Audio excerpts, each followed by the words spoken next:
What's going on, guys? Welcome back to another video. In today's video, I want to address a lot of things. I want to address some of the things that are going on in the crazy world of stimulus, as well as the wild world of the election. There's a lot of news coming out this morning. I want to bring that to you as well. First off, we have Joe Biden is looking like he will be the president-elect. It's looking like he is going to win this election, and we will have him as the president of the United States for the next 4 years. We also have Republicans are coming out and they are not supporting President Trump. We also have Democrats questioning the transfer of power.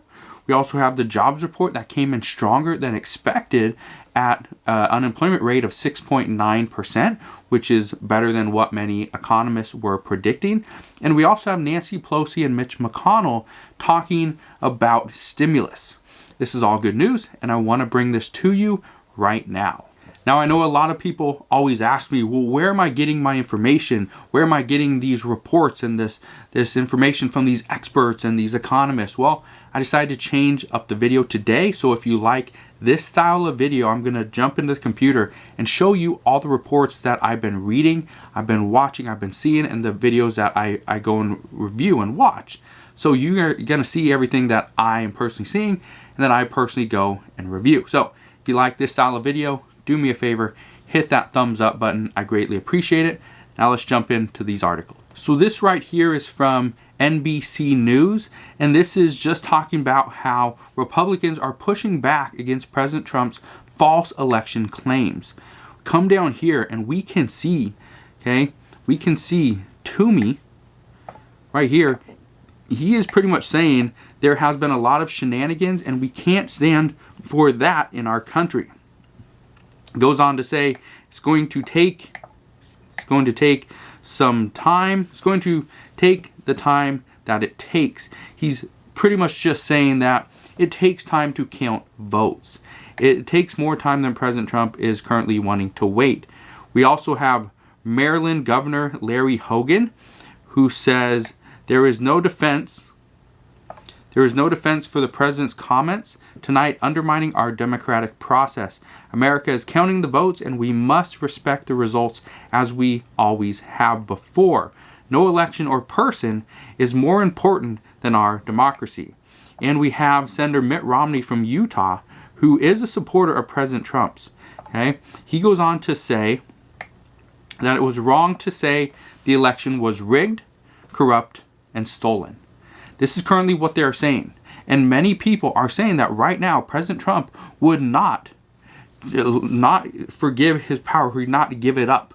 He would stay in the White House, and it would require the Biden campaign to pretty much take him out, pull him out of office. Trump has told many people, and this is a report from CNN, but this is also reported by many other news outlets as well, that President Trump has told people he has no plans to concede, even if his path to victory is blocked.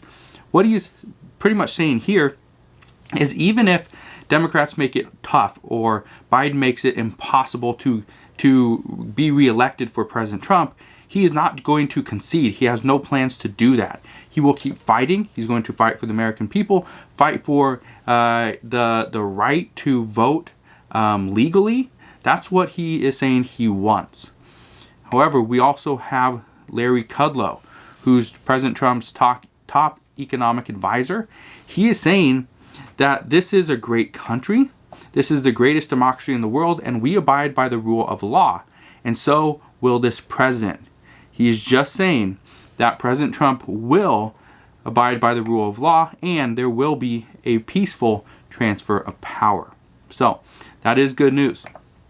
We also have Mitch MCConnell, who came out and stated pretty much the same thing.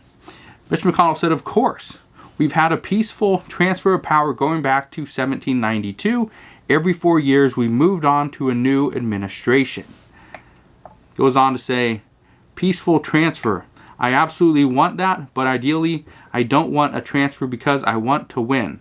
That's what President Trump said. Now, whether this is true or not, these are conflicting reports. This one's from The Hill. The other one is from CNN. So, as of right now, We don't know if there will be a peaceful transfer of power if Joe Biden does win this coming election. But what we know right now is that we need stimulus. We need stimulus. That's what we need. The American people have suffered long enough. We need something to happen soon. This morning, we received the October jobs report, and the unemployment slid to 6.9%. That was better than what was expected. If we look down here on this chart, okay, if we look at this, the Great Recession over here, about 10%, was back in 2009. We got all the way down to, I believe, 3.8% for the unemployment rate before this pandemic hit, and hit us hard.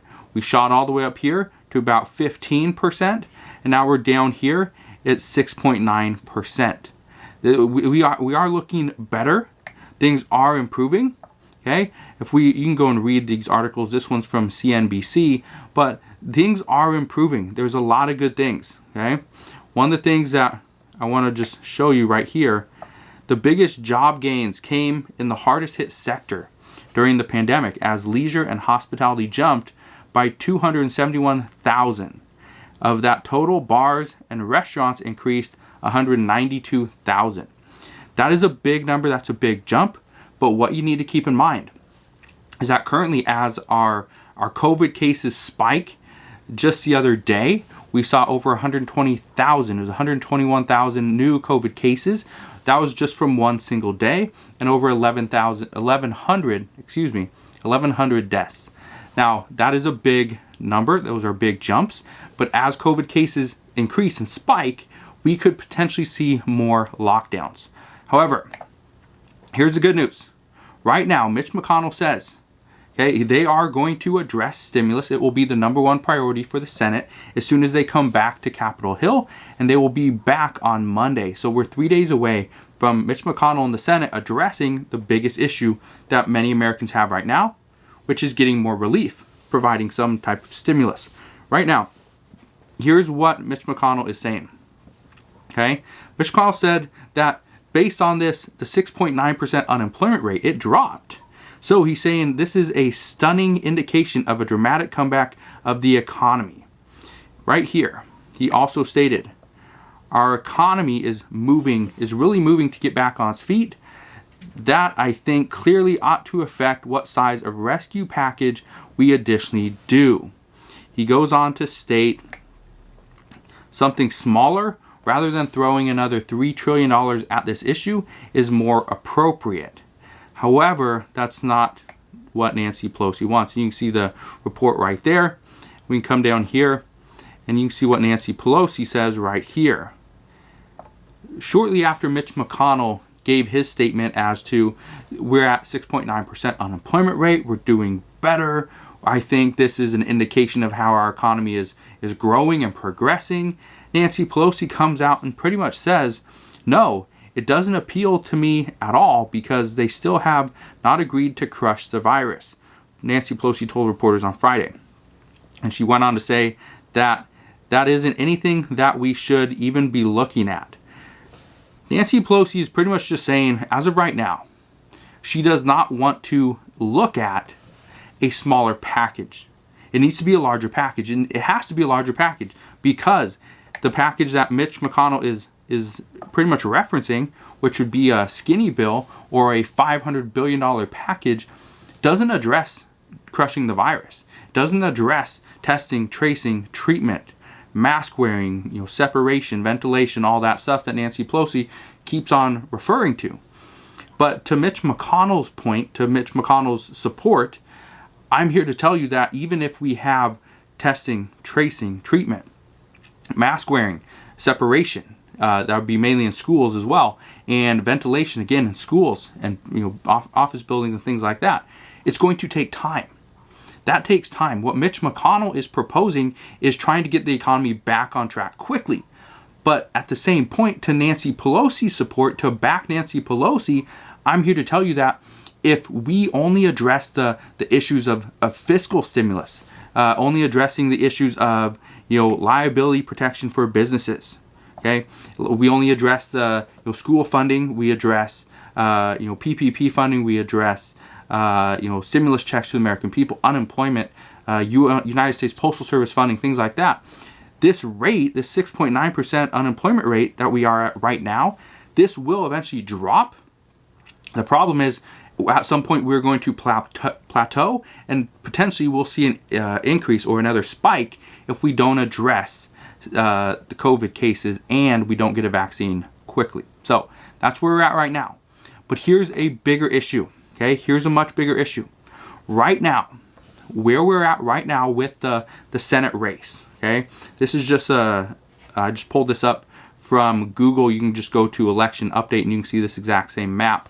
But what we need to address right now is currently in Georgia, both of the Senate races are looking like they will go to an election runoff. Looks like we will have this on January 5th. So that's about 2 months away. Right now, what we need to keep in mind is currently Republicans hold the majority in the Senate. However, if all of this changes and it goes to a tie, or it goes to Democrats, which it isn't looking likely, it would most likely go to a tie. And if there's a tie, it would go to Kamala Harris, who would be the tiebreaker. Here's how this works. Right now, Alaska will most likely go to Dan Sullivan, who is a Republican. That would push Republicans to 48 to 46. But here's what you need to understand. This 46 number, does not include these two other parties right here, these independents, which they always side with Democrats. So right now, this number is technically 48 to 48. If we add in Alaska right here, this would be 49 to 48. If we also factor in North Carolina, because Tom Tillis looks like he's going to win, if we factor this in, then this would be 50 to 48. Now, it could be 51 to 49, it could be 52 to 48, but if it's 50-50, it will come down to Georgia. Okay, Georgia's where it all comes down to, and we will not know this until most likely January 5th. So right now, Georgia is looking like it's going to be a big state for the Senate, right? And the reason why I wanted to bring this up is because as of right now, if Democrats were to tie or they gain the lead in some way, right now what's going to happen is Democrats would have all the power and could pass any stimulus package they want. And I say this is extremely important. This is big because if Democrats do regain the lead, regain the majority in the Senate, or they're tied and Kamala Harris is going to be the tiebreaker, what we're going to see is we're going to see a larger stimulus package. We won't see it until January.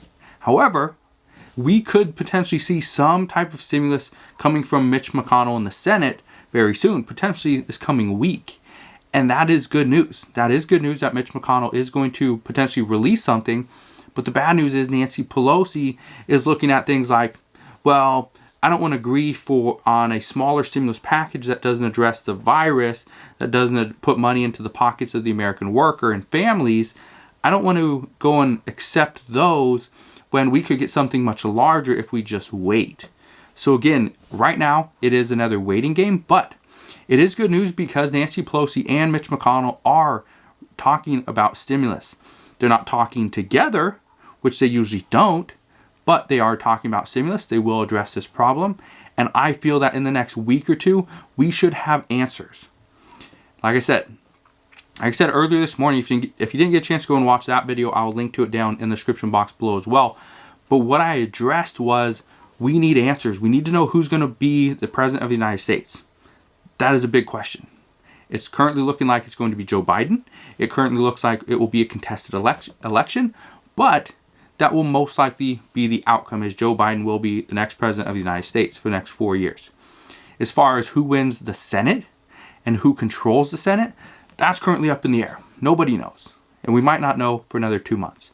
But what I can tell you is that we should have answers over this weekend. We should have some answers. And over the next couple of weeks, we should have a lot of answers to the questions that many of us currently have.